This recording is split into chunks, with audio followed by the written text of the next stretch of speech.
is up, everybody? This is your boy, Teran Rodriguez, bringing you another edition of Set Point. And as always, we have ourselves the jam-packed show as we have a lot of volleyball to discuss. First and foremost, happy World Volleyball Day to everyone. I hope you are all celebrating this wonderful game of volleyball. And we have a lot to recap and preview, such as the VNL on the women's side. Will the U.S. be able to make it into the top 8, or will they be on the outside looking in? Also, we had an AVP tournament last weekend as the Denver Open did not disappoint. This weekend, the AVP goes to the Wapaka Open and welcomes back the AVP League. Also, we have some big transfer news in terms of high school girls volleyball, as a big-time transfer is going to a big-time school, but looks pretty big in its state. Also, we have some international volleyball as a beach volleyball player was able to make history, which was pretty darn impressive, and they won a tournament outside of the United States. Hey, volleyball, set that. Some of us volleyball action here on Set Point. It's Teran Rodriguez bringing you another edition of Set Point here on iSports Radio. Your feed for all that is sports.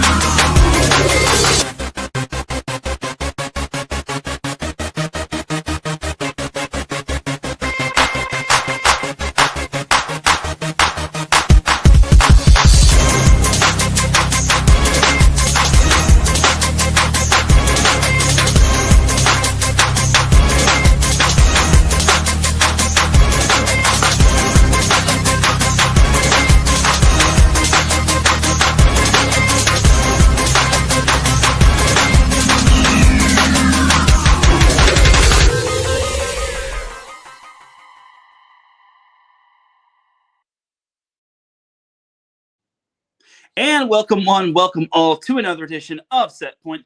Thank you all for joining me on this beautiful Monday afternoon, Monday evening, Monday, wherever you are listening from. Either way, you've made your way into episode 306 of Set Point. And without any further delay, let's begin. But first and foremost, Set Point would not be where it's at without iSports Radio providing the platform to go live on X and on YouTube. Please do follow iSports Radio on several different social media platforms such as X and TikTok. And also make sure to subscribe to us on YouTube. We would greatly, greatly appreciate that. We're trying to reach 500 subscribers, and with your help, we could definitely make it happen. Also, make sure to check out our website, iesportsradio.com, for all of your latest sports news, our blog, our pages dedicated to each podcast, such as Set Point, our merchandise shop where you can cop t-shirts, tank tops, hoodies, and so much more. Also, check out our blog as well, and our Hall of Fame, where yours truly is inductee number 10. Also, make sure to check out our Fans of the Month as well. For the last 11 years, iSports Radio has been bringing you amazing content ranging from interviewing legendary athletes, coaches, and other authorized media personnel to building tailor-made shows dedicated to all major sports cities around the country. Thank you to everyone for all of your support and for making iSports Radio your direct feed for all that sports. A huge shout out to some of our sponsors, Planet Jerky, Premium Brisket Beef Jerky, and Seal the Deal Wax Seals. So without any further delay, let's get on in to what our sponsors are all about. See you on the other side.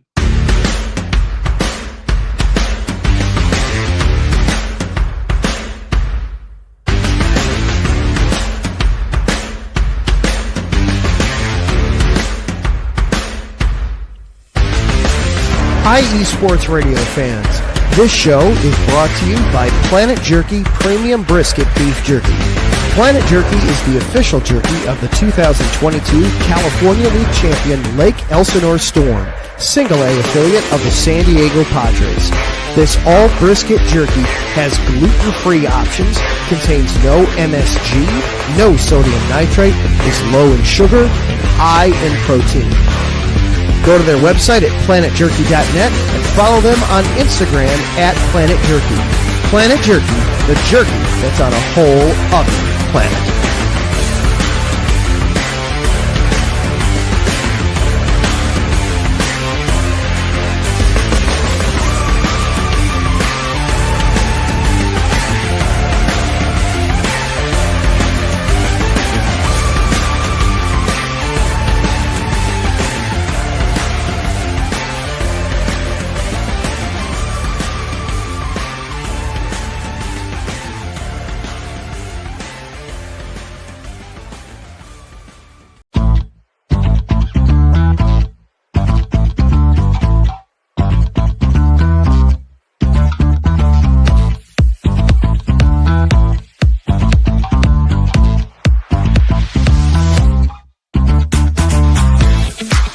there, IE Sports Radio fans. Be sure to check out our sponsor, Seal the Deal Wax Seals by Cecilia B. You just finished your very own wedding or baby shower invitations and you're looking for that extra special touch? Maybe you just wrote a letter to a relative or a friend and you want to add to their smile when they receive it. Then seal the deal with Cecilia's handmade sealing wax stamps for your invitations, letters, and gifts.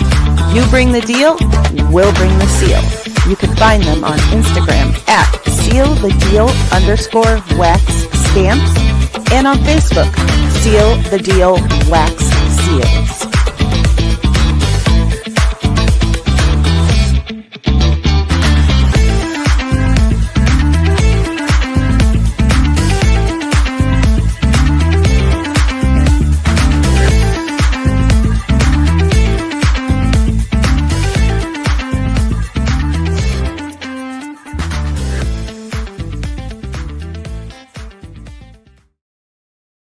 That's right, everybody. Definitely check out those two sponsors. And we appreciate them for being the official sponsors of IE Sports Radio, your direct feed for all that sports. And the way you can follow Setpoint on social media is on X, formerly known as Twitter, at Teran or at set_point.ie. And you can follow me personally on X as well, at Teran Rodriguez 1.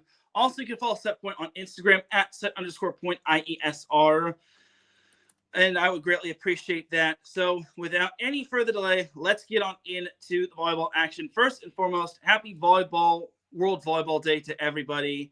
I hope everyone is enjoying the game. I hope everyone enjoys the game. I'll be getting into a little of that later and talking about what World Volleyball Day means to me and kind of a little bit of a amazing moment that's going to be coming up this week. But I digress.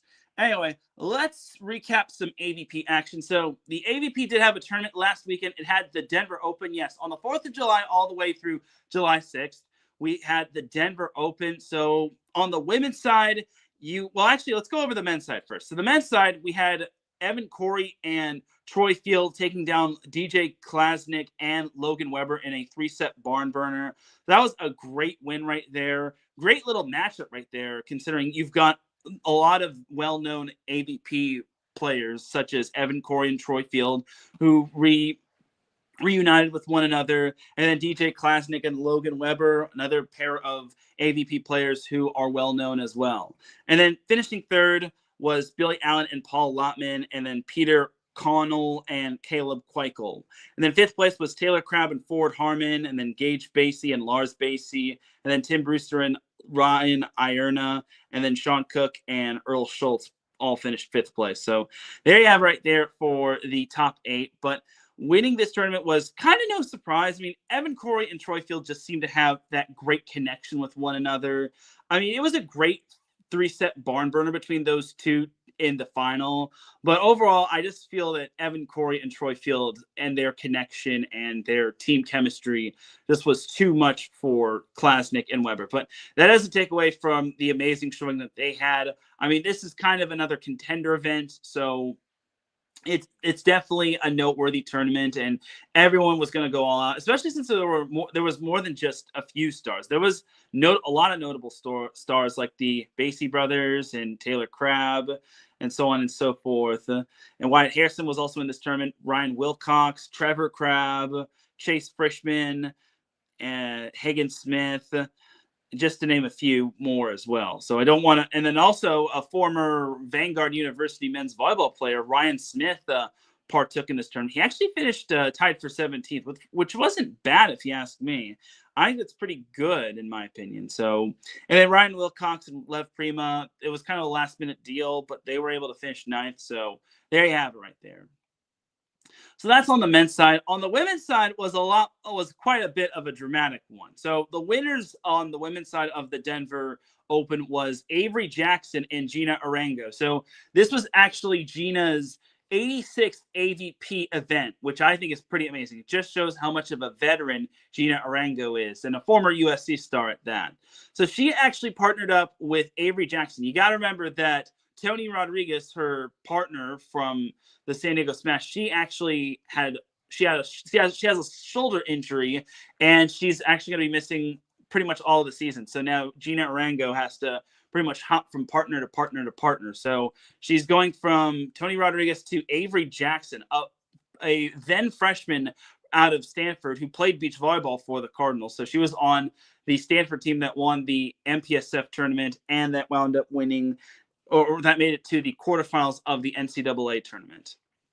But this was quite astounding to see a veteran like Gina Arango and a first-timer, Avery Jackson, win it. Keep in mind, she's not even 20, which I think is pretty crazy if you ask me. So great stuff from Gina Arango and Avery Jackson. And the ones they took down were Carly Can and Devan Sowers. So the first set, Can and Sowers won that first set.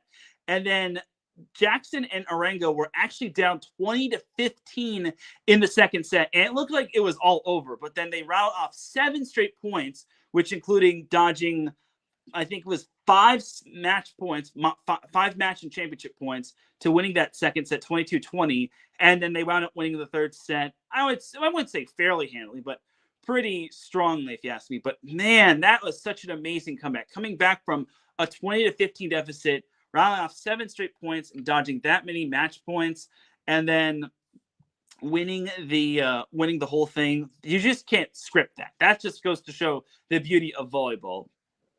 But yeah, that's got to be tough for Carly Can and Devan Sowers.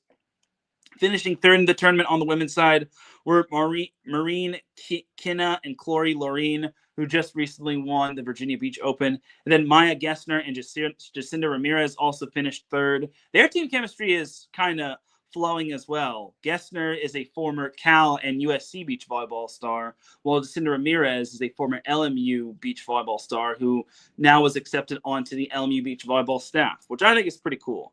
Fifth place was Ashley Pater and Maddie White, Ella Connor and Kate Riley, Kelly Bellardi and Charlotte Bell, and Devin Newberry and Jane Whitmarsh. So a lot of former NCAA women's beach volleyball stars, which I think is pretty cool. And then some other notable players that were in this tournament. Finishing ninth was Megan Rice and her partner, Anaya Evans, Megan J. Rice for that matter. And then it's Katie Prees. Okay, so and I guess I should make note that both Megan Rices and their partners finished ninth place or tied for ninth. And then Macy Jerger and Maddie Shields also tied for ninth. Tessa Van Winkle and Kaylee York also tied for ninth as well. And that is pretty much it. And then I guess some other notable NCAA beach volleyball players: Piper Furch from Cal Poly, Jella Andrew from Florida State, I guess Hannah Froling from Pepperdine. She was another somewhat notable name. Avery Papinga from Pepperdine as well. So that's pretty much that. Oh yeah, Katie Lindstrom from Stanford as well. Can't forget about her. And yeah, that's pretty much that for the AVP's women's side. But yeah, the women's final was a lot more dramatic than the men's final. Like you can't script a comeback for the ages. That might have been the comeback for the ages. That might be Gina Arango's best comeback in all of AVP history. So salute to her. And she's been doing the AVP since probably like maybe the early 2010s, if not the late 2000s. So that's pretty darn cool if you ask me right there. So the AVP will actually be heading to Waupaca or Oshkosh, Wisconsin for the Waupaca Open, which is another contender event. So there's not a whole lot of details, so this preview might be a little bit short in terms of the Waupaca Open. So the AVP's 2025 Contender Series continues its journey into the great state of Wisconsin, and we're excited for the opportunity to enjoy high-level volleyball in the Midwest. The volleyball community always makes a great showing in Wisconsin, and this year won't be any different. Who will show up and qualify for the 2025 Manhattan Beach Open? So that's another thing right there. The Manhattan Beach Open, it's not ultimately finalized on who's going to be partaking in the Manhattan Beach Open. That's not too far away. I think the Manhattan Beach Open is less than a month away. So about a month and a week away before the Manhattan Beach Open. And that basically is the granddaddy of them all. Like the Manhattan Beach Open is super duper awesome. And this actually is the last tournament before the Manhattan Beach Open. Other than the other AVP League previews, we basically won't have any other tournaments until the Manhattan Beach Open. So, and then after that are the league championships, which is going to be in late August. So, interesting change of pace. They didn't have it in last year. They had the league championships in what I think was like October, mid-October. This year they're going to have it in late August, which I think is pretty cool. And then they've got the Laguna Open, which isn't really the biggest event, but I guess they're now making it into a contender event. So they're making it so that it's not treated as an afterthought of a tournament. But that's pretty much that for the AVP schedule. So actually this week, I forgot to mention this, that the AVP League returns to action this weekend. So it's going to be on Friday and Saturday, and it's going to be taking place in Los Angeles at the Intuit Dome. And oh man, I only wish this did not fall on Friday and Saturday. If it fell on Saturday, Sunday, I'd maybe try to go down to that. But that just seems like a lot for me. It's quite a bit of a trek, especially since the day after I have to be up pretty early in the morning for another event. But anyway, so this week's AVP League is going to be held in Los Angeles at the Intuit Dome, home of the Los Angeles Clippers. So join us for the 2025 AVP League event in the City of Angels. We are very excited to announce that this will take place at the brand new Intuit Dome this July 11th and 12th. So looking at the schedule for this weekend, we have July 6th or July 11th, or this Friday at 6 p.m. Pacific time. All these times will be Pacific time. 6 p.m. we've got the LA Launch taking on the San Diego Smash in a nice little SoCal rivalry match. And then at 7, and that's on the women's side. 7 p.m. on the women's side, you got the Palm Beach Passion taking on the Miami Mayhem. And then at 8 p.m., you've got the men's side with the Palm Beach Passion taking on the Miami Mayhem. And then at 9 p.m., you've got the men's side of the LA Launch taking on the San Diego Smash. Then Saturday, July 12th, at 5 p.m., you've got the women's side of the Palm Beach Passion taking on the LA Launch. And then the men follow that at 6 p.m. And at 7 p.m., you've got the Miami Mayhem taking on the San Diego Smash. And then at 8 p.m., you've got the Miami Mayhem taking on the San Diego Smash to close off week 5 of the AVP League. So believe it or not, we're already through the halfway point of the AVP League, which I think is pretty cool if you ask me. And the LA Launch actually are the leaders of the whole AVP League. Now, they have only played 4 matches, which you could also say that for the Miami Mayhem, but this league event could actually change a whole lot of things. Palm Beach Passion is in second place. They're not playing this weekend. Brooklyn Blaze is in third place. They've played 12 matches. The Passion have played 8. The Austin Aces are in 4th. The Dallas Stream are in 5th. So San Diego, New York, and Miami have to pretty much play catch up when it comes to this whole thing. But overall, that is pretty much that for the leaderboard of this whole thing. And yeah, it's basically going to be the Florida teams and the SoCal teams. So the Palm Beach Passion have a good chance of possibly distancing themselves if they can hand the LA Launch a couple of losses here and there. And then on the women's side of the leaderboard, you've got the Austin Aces' Taryn Brasher and Kristen Duss at 4-0. And in terms of the LA Launch, you've got Therese Cannon and Megan Kraft with 2 wins and 0 losses. Those are kind of the only undefeated teams on the women's side of the AVP League. And then on the men's side, you've got Hagen Smith and Logan Weber of the LA Launch at 2 wins and 0 losses. They're actually one of 2 pairs to only play 2 matches. The other being the Miami Mayhem's Kame Shulk, and I forget his first name. I think it's not James Shaw. So it's James Shaw and Kame Shulk of the Miami Mayhem. So I almost blanked on that, but you can't deny your boy that easily. So yeah, this is the halfway point. This is actually the second half of the AVP League, which I think is pretty cool. And thank you AVP for actually updating your website regarding the whole AVP League. So good job. And then after this week, you've got New York City will be the next site for the AVP League. Then week 7 is held in Austin, Texas. And then week 8 is in Dallas, Texas, which is actually the final week of the AVP League. And then the league championships are held in the Windy City, Chicago, Illinois. Like I mentioned in previous episodes, only the top 6 teams advance to the AVP League championships, which I think is pretty nice. Last year, it was in its first inaugural year. It was actually only 4 teams that advanced to the AVP League Championship, and now they've changed it to 6 teams. So it gives some teams a fighting chance in order to make the AVP League Championship. But I'm excited for the AVP League when it comes to this week. We finally get to see more of these teams, and we finally get to see more of these teams come to full fruition. Right? We finally get to see the LA Launch and Miami Mayhem see what they're all about. Will the San Diego Smash be able to improve their record? Because they're kind of on the they're basically on the heels of either of making the whole thing. They're the last one in, so they really need to improve their standing if they want to defend their AVP League Championship as a whole.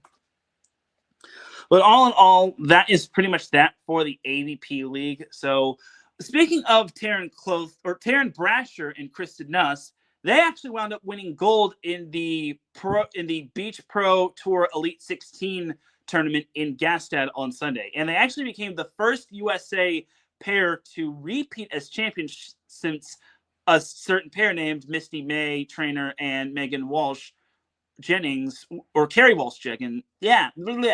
Misty May Trainer and Carrie Walsh Jennings did that in 2007 or 2006 and 2007, which I think is pretty nice if you ask me. So congratulations to Team Tiger, aka TKN, aka Teran Brasher and Kristen Nuss for winning gold in the Beach Pro Tour Elite 16 tournament in Gastad. So they actually wound up beating a familiar face or two in the final. They actually took down Anastasia Samailova and Tina Gradina, who was a former USC star. So they actually are oh gosh, they're not Polish. Great. How am I blanking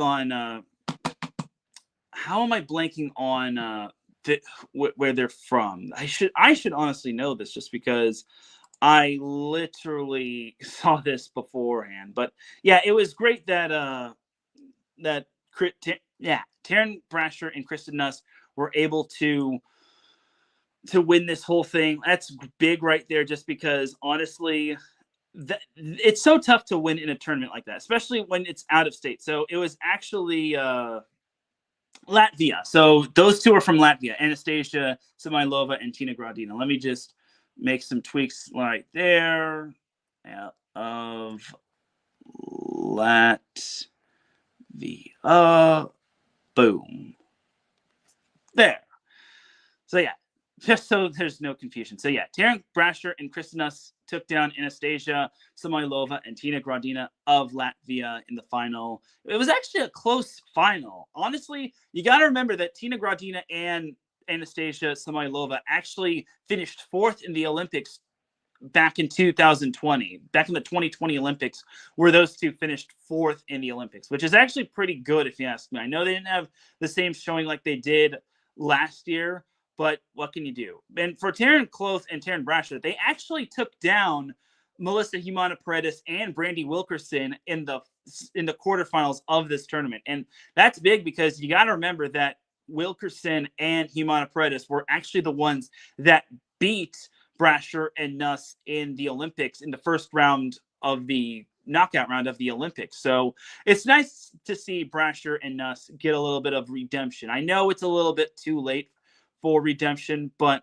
it's good to see that they won't have the narrative of Humana-Paredes and Wilkerson are their kryptonite. So now Brasher and Nuss will be able to hold their own when it comes to them, and hopefully for their sake they'll be able to beat them when it truly matters. Because let's be honest, I think I might have been the only one that knew that Humana-Paredes and Wilkerson might have been the worst matchup for Brasher and Nuss. But honestly, now that that's in the past, we now can see that Brasher and Nuss are a whole different team. So overall, I think beach volleyball is highly underrated. I think it's great to see a lot of beach volleyball at every single level, at every level in every place of the world. And it's especially since it was being played in a different part of the world. So I think this is pretty nice if you ask me. And I think there was something else that happened to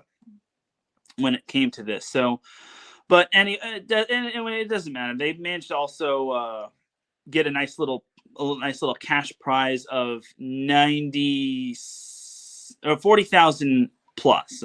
So there you go. So, and then on the men's side, you had Sharif Younos and Ahmed Tihan of Qatar winning on the men's side of the same tournament. So you have that right there. So that's pretty much that for the beach volleyball scene of things. So we're going to take ourselves a quick little commercial break. When we come back, we've got some women's VNL to preview. We've got a little bit of high school girls volleyball to discuss. Not too much when it comes to the 2027 recruiting class tracker. And we've also got a little bit of some PVF news. So keep it locked here. You're listening to Set Point here on IE Sports Radio, your direct feed for all that sports. We'll be right back after this. Rise and shine. It's 4 a.m. The stars are still out. The sun is beneath the horizon. But it's time to punch in and go to work. The comfort of your warm-ups turns into the grinding out of your reps as the clinking and the clanking of the plates create a symphony of euphoria. There's no other feeling like it. Earn it, burn it, and take what's yours. IE Sports Radio has proudly partnered with Vital Apparel, a brand that not only fits great, but also promotes and donates to mental health research. Use our code IESR to get 15% off their comfortable and inspiring gym wear and help them on their amazing journey to support mental health. Go hard, take part in your iron therapy, and be strong. Because when your mental health is as strong as you are, there's no telling how far you'll go.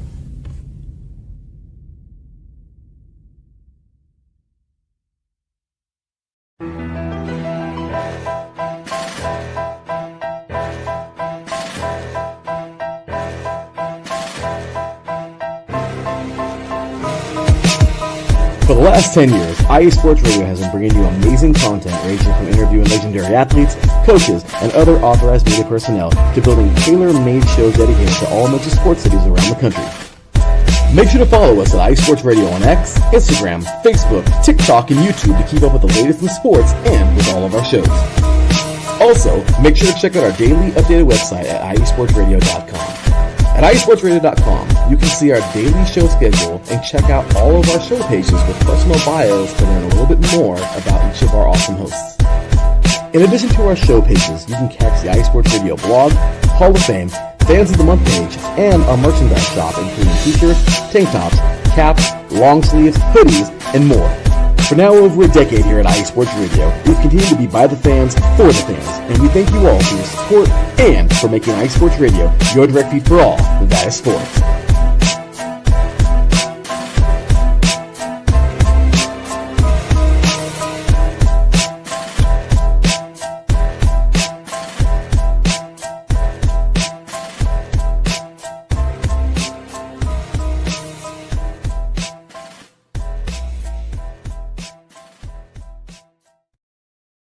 That's right, everybody. Definitely check out all of our amazing sponsors and check out our website as well. We appreciate all three of our sponsors for being the official sponsors of IE Sports Radio, your direct feed for all that sports. So without any further delay, let's continue this train rolling. So we're actually going to hold off on the PVF preview for a little bit. So I actually do want to go over this quick little news right here. So let's talk some Indy Ignite of the Pro Volleyball Federation. So this was actually announced last week as they actually have their new head coach finalized. So it's better late than ever. As we all know, their previous head coach stepped down after the season, which was quite a bummer, it is what it is, but c'est la vie. But this was announced July 2nd, which was a Wednesday. So this was announced 5 days ago. So the Indy Ignite have found their new head coach. So their new head coach is Lauren Bertolacci. So a little bit of context when it comes to her. She has a decade of elite coaching experience, and she has international titles under her belt as well.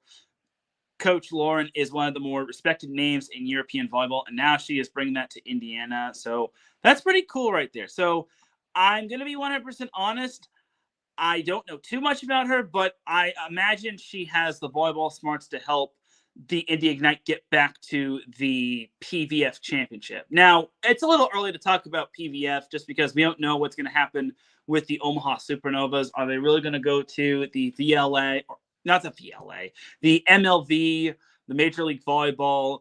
Are they going to stay in PVF? What's going to happen with the PVF going forward? Are they going to merge with the MLV and so on and so forth? That all depends. So all in all, when it comes to this hire, I think the Indy Ignite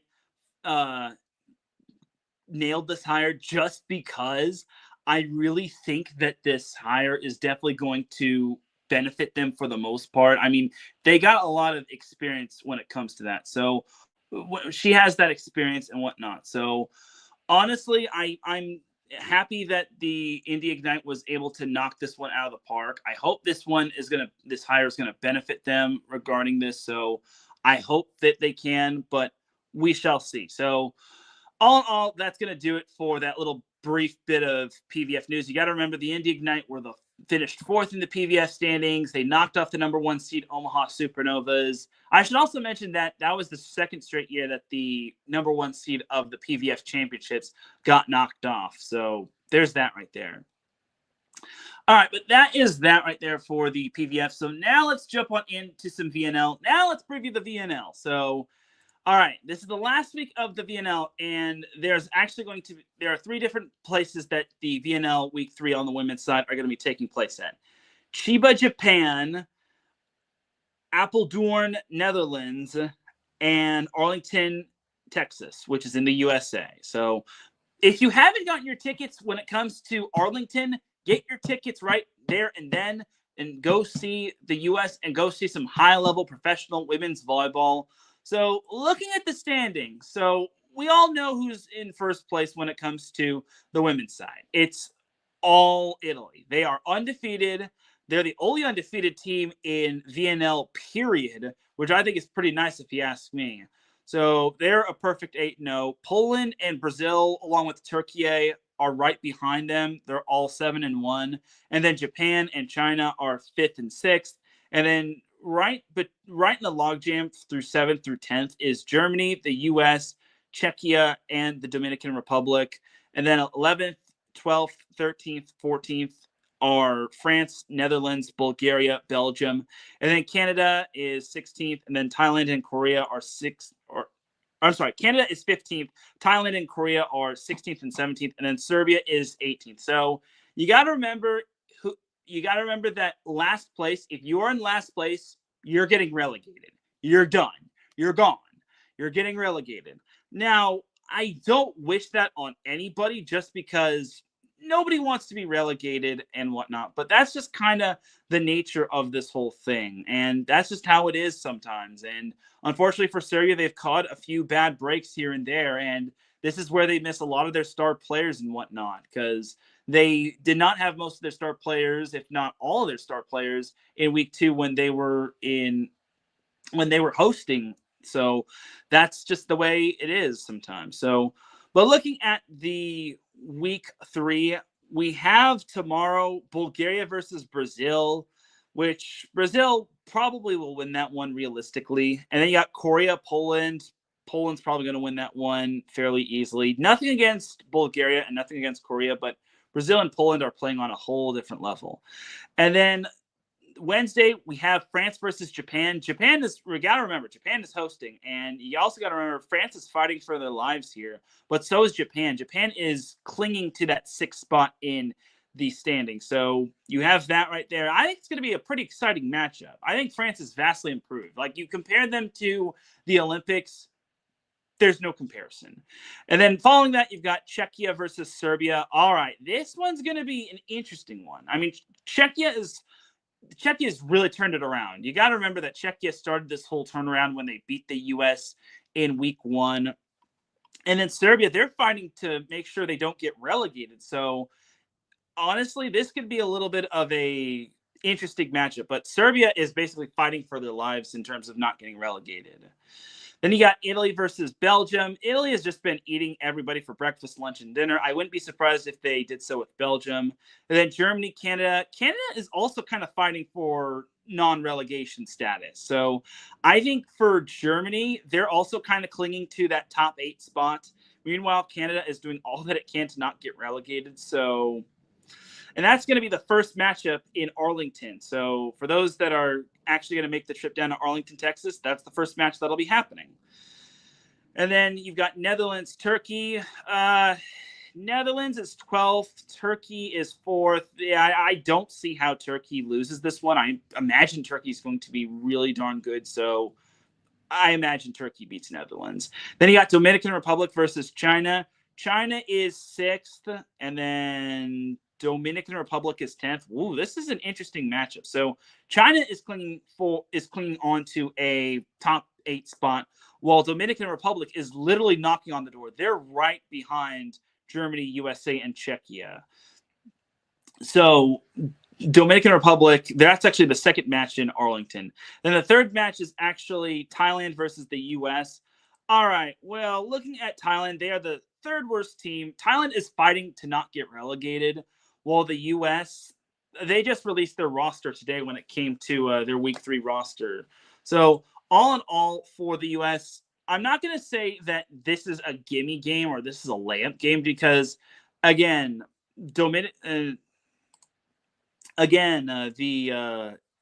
is fighting not to get relegated. So, yeah, this is going to be very interesting if you ask me. And hopefully for the U.S.'s sake, they don't poop the bed and whatnot. So I actually do want to check out the U.S. roster for no.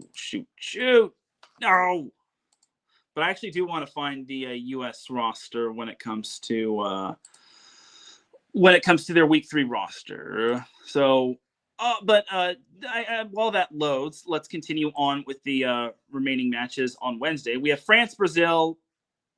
I really want to give France a chance, but Brazil is just too good, dude. So I can't imagine Brazil losing that one. So you have that as well.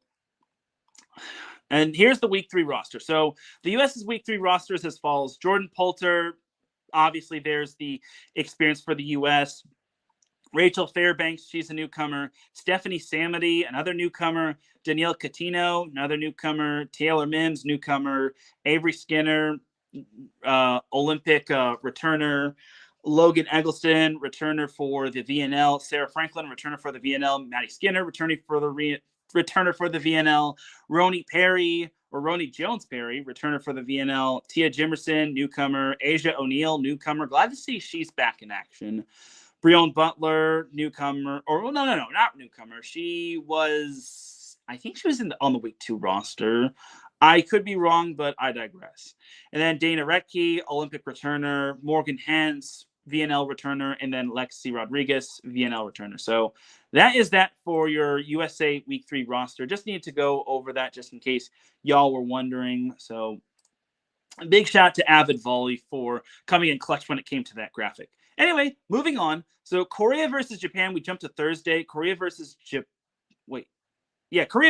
This is the Thursday. So look, Korea is 17 while Japan is 5th.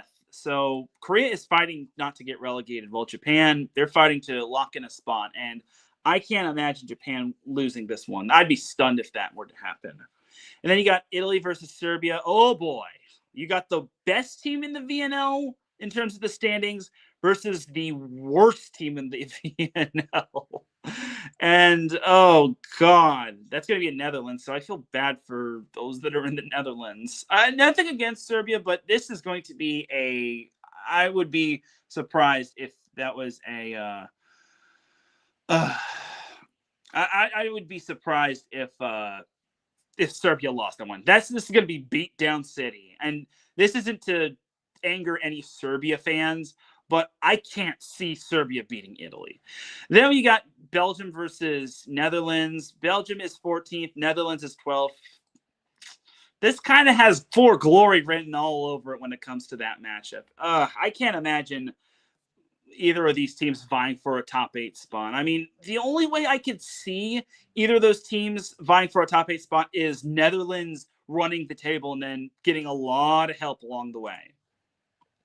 Then you have Thailand versus Germany. Germany is 7th, and then Thailand is Thailand is 16th. So, yeah, this is another instance where I can't imagine Germany losing this because Germany can ill afford a bad loss in the VNL.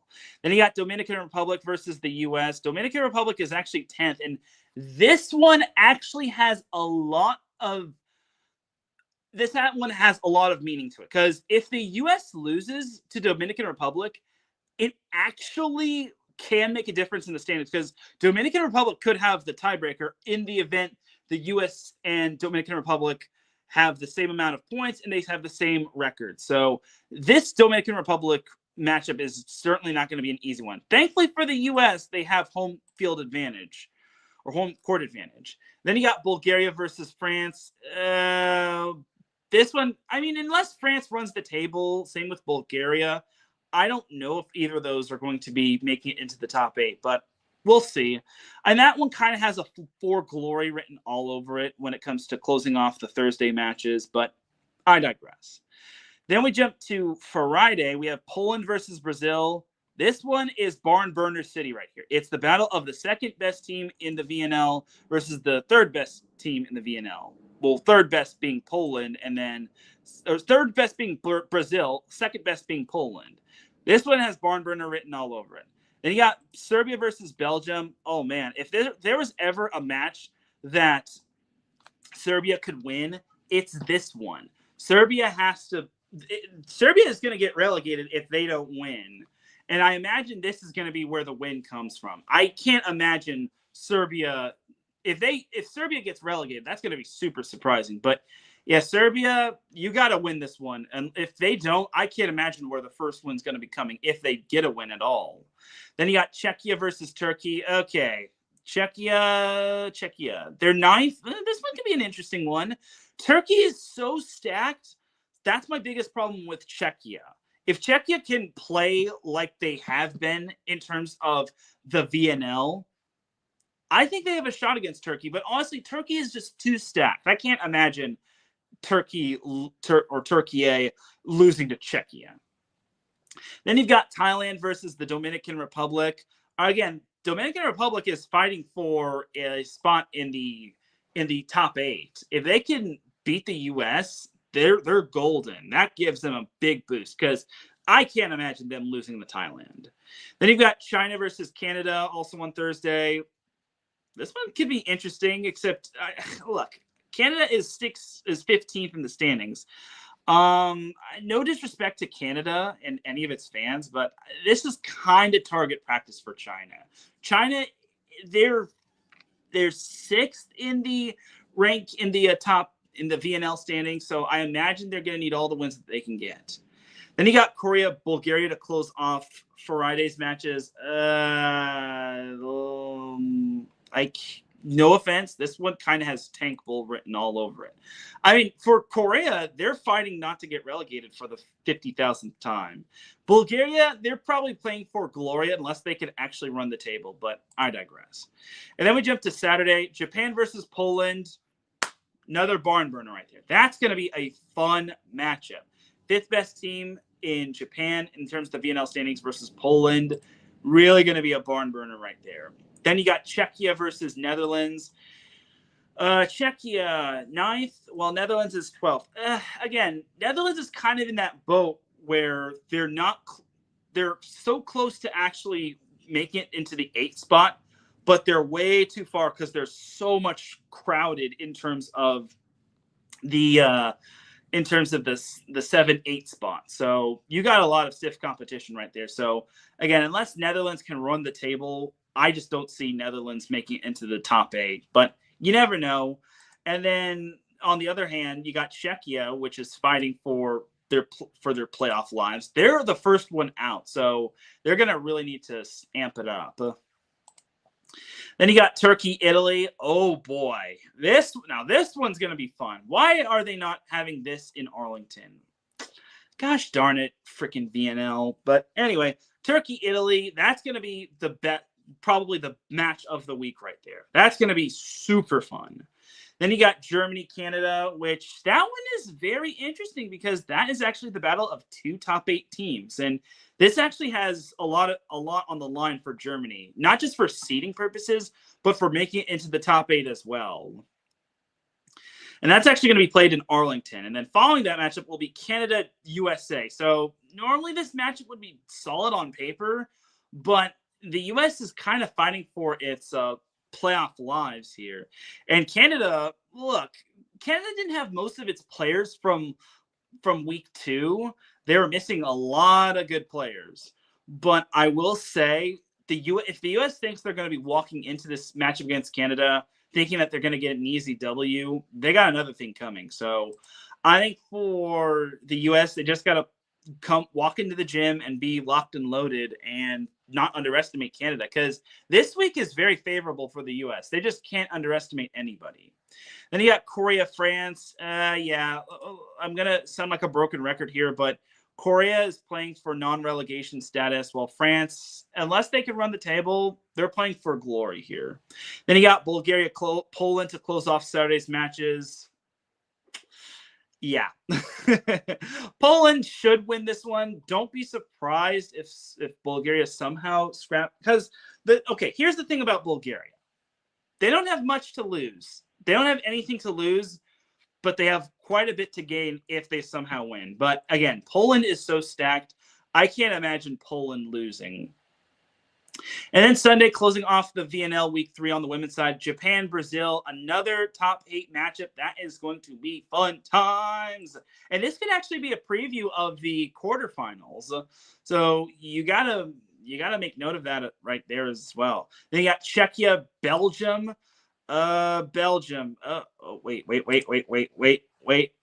Yeah, Czechia, Belgium. Okay, Belgium. Again, this is for glory for Belgium. And then Czechia, they're fighting for their playoff lives. That could kind of be interesting, but Czechia's got to play its cards right. Then you got Netherlands, Italy.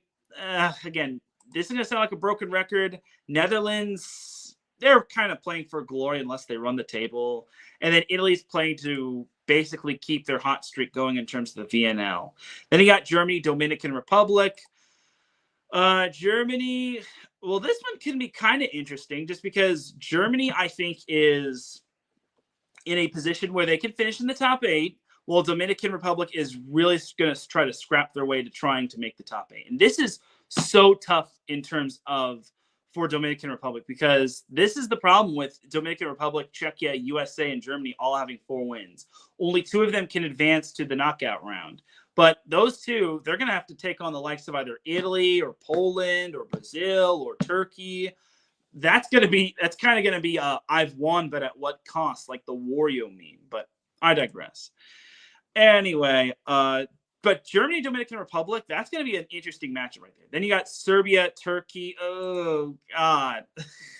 Serbia is going to... No, Serbia is not going to beat Turkey. Next, then you got Thailand versus Canada. This is kind of another case of for glory. I mean, Thailand is also kind of playing not to get relegated, but so is Canada. I mean, the only way I could see Canada, Korea, or Thailand getting relegated is if Serbia runs the table for some weird reason, and then Canada, Thailand, and Korea beat each other up, and then there's now a new relegated team. But there you go.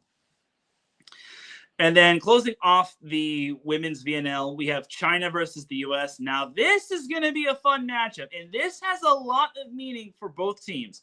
China for purposes of seeding, the U.S. for purposes of making the top 8. You got to remember, this isn't the U.S.'s Olympic team from last year. This is kind of their B team for the most part, with the exception of like a few players here and there. But yeah, the U.S., China, that is a great way to end the VNL in terms of pool play and the group stage play. But again, if you're in the Arlington area, you got to go to that. Please, if you're in the Arlington area, go to that. I really wish I could, but unfortunately, it's just too much out of my power in terms of like trying to go to that sort of thing. But I digress. Anyway, but that is that for the women's VNL. So look at the U.S., Dominican Republic, and China are kind of the ones that are going to be the tricky ones. Thailand is very winnable, and then Canada is winnable, unless Canada has most of their players that they were missing from week 2. So I think for the U.S., they should make the top 8. I would be shocked if they didn't. So there you have it right there. There you have it right there for the U.S., and they are not anything short of talent. Let's all keep it a buck right there. But all in all, that is pretty much that for the VNL. It's going to be an interesting race to see who finishes in the top 8 and who gets relegated, because I definitely can see the likes of Canada, Thailand, Korea, and Serbia. Those are the bottom 4 that are in danger of getting relegated.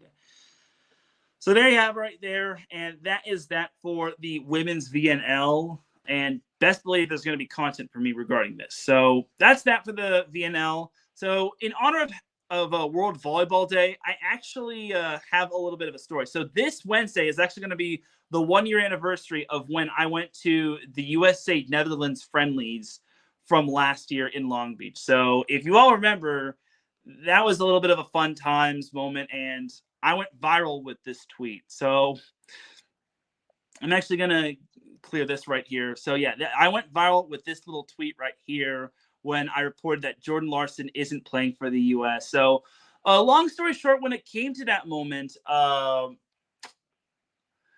when it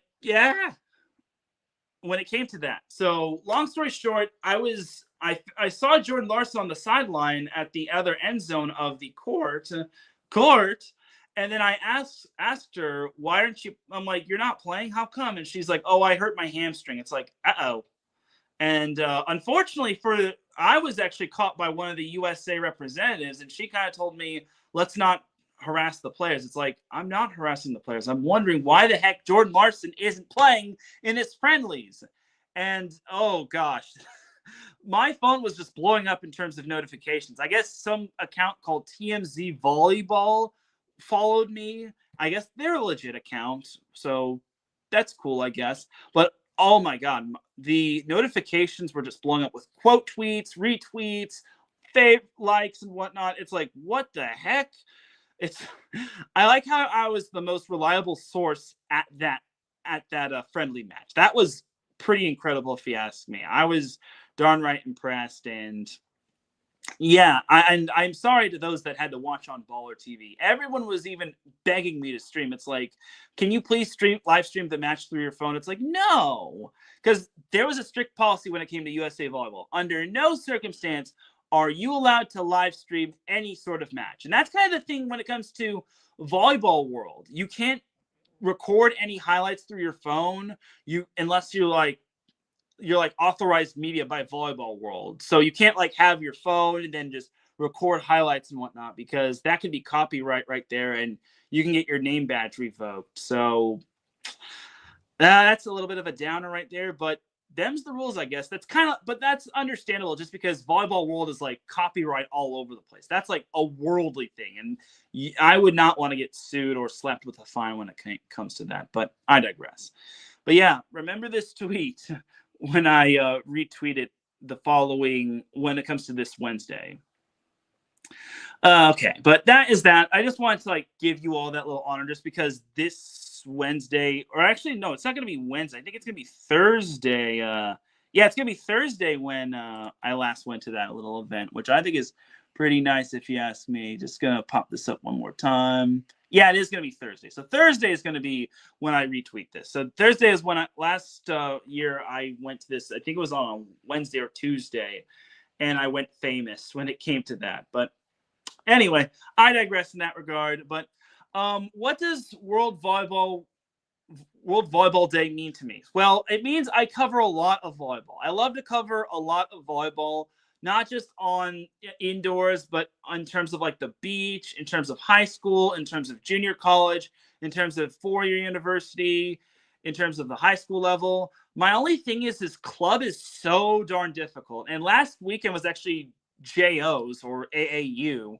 And I actually can tell you that Manhattan MB Surf was just so legit. They wound up winning the whole thing in their 18s group, which I think is pretty awesome. But that team was a stacked team with the likes of Grayson Bradford, Cooper Keene, Andrew Chapin, and so on and so forth. Thatcher Fallbush as well, can't forget about him. Blake Fallbush as well. Simon Capps, who I think can play NCAA men's volleyball and should, but it's up to him.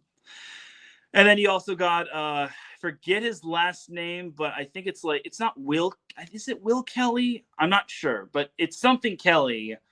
But he's going to be playing at Loyola next year, so you have that right there. So, but yeah, that Manhattan Beach Surf 18s team was legit. But yeah, what does World Volleyball Day mean to me? It means a lot to me because I've met a lot of people. I still have a lot to learn, a lot a lot of new people to meet, a lot of new places to visit, not just in the United States, but maybe outside of the United States.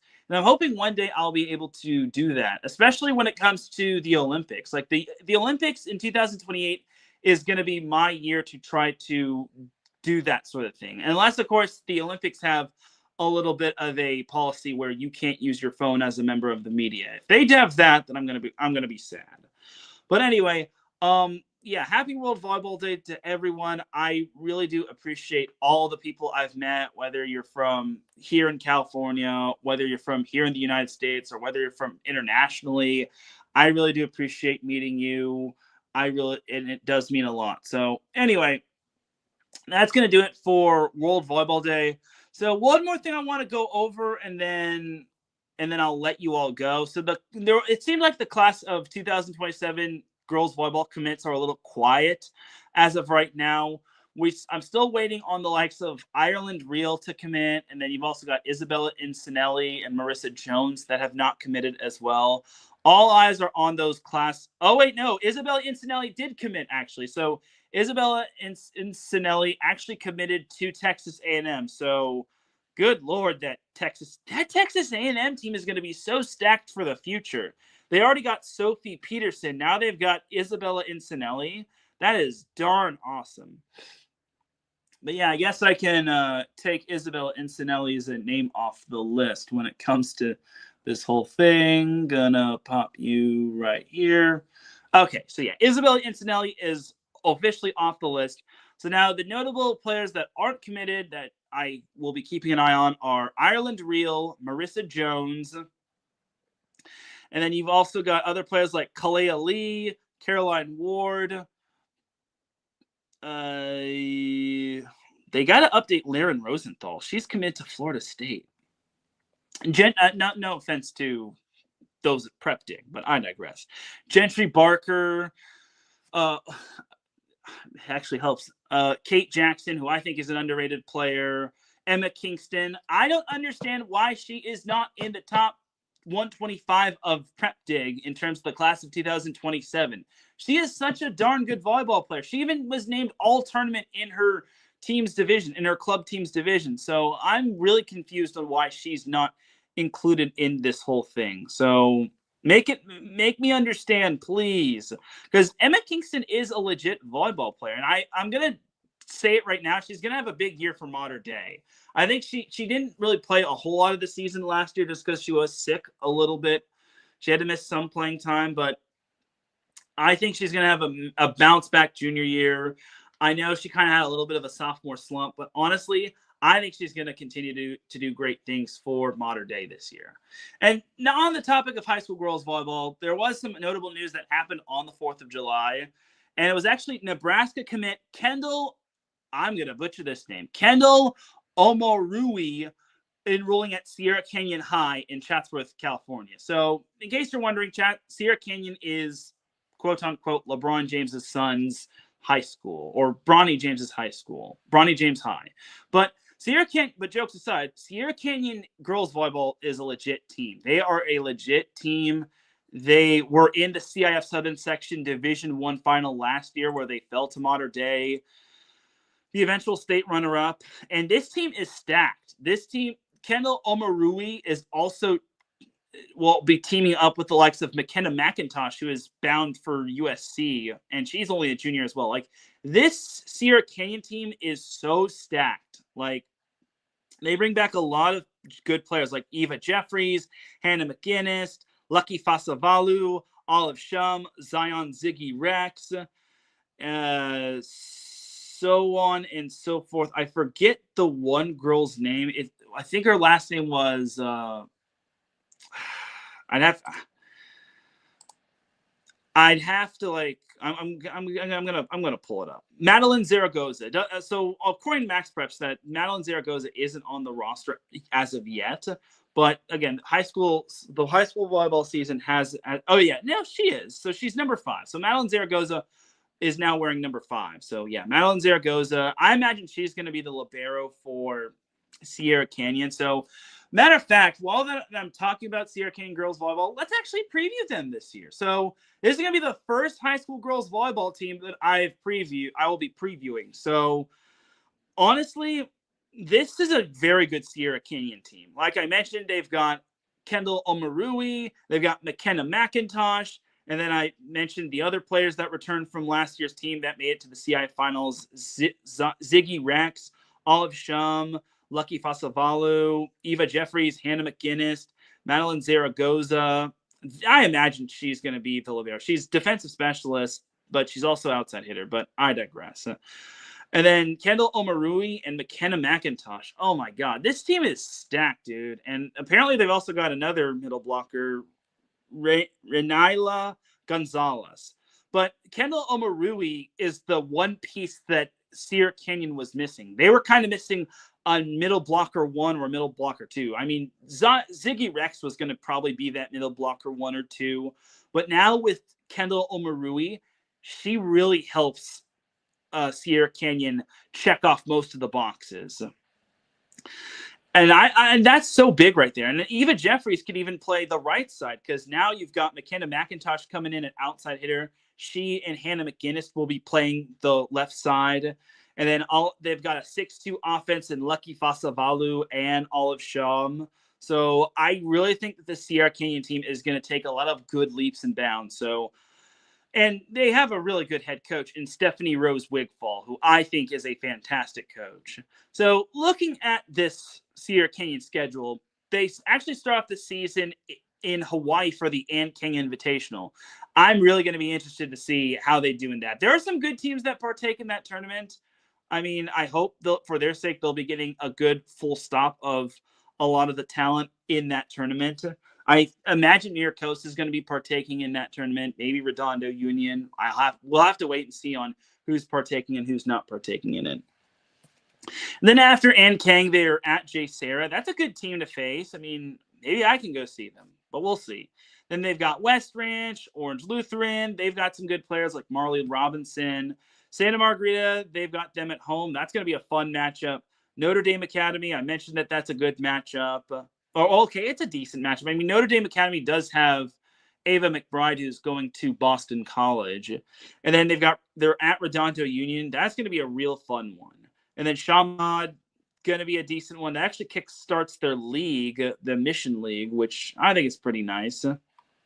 Even though, no, they do. I thought they were playing, they're playing just 2 times in terms of the Mission League. I thought they were playing 3 for some weird reason. But anyway, the whole Chaminade, Torrey Pines, and Cathedral Catholic, they're playing 3 games in 3 nights. And if you throw in Redondo Union, they're playing 4 games in 5 nights. So that's crazy if you ask me. Because they've got Chaminade on the 11th of September, then Torrey Pines the day after, and then Cathedral Catholic the day after. Then they got Notre Dame Academy. So I guess Notre Dame Academy is going to be part of that Mission League. And then Sierra Canyon goes off to Durango for the Fall Classic in Nevada. Then they're at Harvard Westlake, at Bishop Alemany on the 24th and 25th of September. Then the 29th, Sierra Canyon is home against Miramount. That's the de facto Mission League matchup. That's going to be a fun one. And then the 30th, Sierra Canyon is at Chaminade. And then October 7th, Sierra Canyon is at Miramount. And then the 9th, Sierra Canyon is home against Harvard Westlake. And then the 13th of October, Sierra Canyon is home against Alemany. So it's quite a bit of a tough schedule right here. I mean, I could see why they're going after some of the tough teams, because Torrey Pines and Cathedral Catholic, you don't really see them unless you're playing them in a tournament. Redondo is a Southern Section team. They could see them in the playoffs. Santa Margarita is always up there. Same with J. Sarah and Olu. Those are 2 ringers right there. And then Marymount, that's the de facto matchup for the Mission League. It's going to be between Marymount and Sierra Canyon for the Mission League title. So I'm really excited to see what Sierra Canyon has to offer. And honestly, I think Sierra Canyon is going to be a definite contender when it comes to the CIF Southern Section Division I championship. Because remember, this is a team that lost to Mater Dei last year, but Mater Dei was so stacked across the board. Then they'll be stacked again this year. So the Southern Section will probably be not only just between those two, but Miracosta should be good. Marymount will be good. I think Los Alamitos can be up there. Redondo Union, I think, will be good. So definitely keep those teams in mind when it comes to the Southern Section. But overall, that is going to do it for my Sierra Canyon girls volleyball team preview. I know I kind of went a little bit fast when it came to that, but this Sierra Canyon team is going to be special this year. Count on it. This might be one of Stephanie Rose Wigfall's stacked teams she's had in quite a bit. And that's saying a lot because she's coached players like Olivia Babcock in the past and May Pertovsky. So there you go. But on that note, that's going to do it for this week's episode of Set Point. Thank you all for tuning in. I really do appreciate you. Do what my boy Davidson Crook says and hit that like button. I would greatly appreciate that. I'll be back on Thursday for an episode of Lead Off Thursdays. But until then, have yourself a great rest of the week. Happy World Volleyball Day, everybody. If you're still celebrating it, you still have a little bit of time left.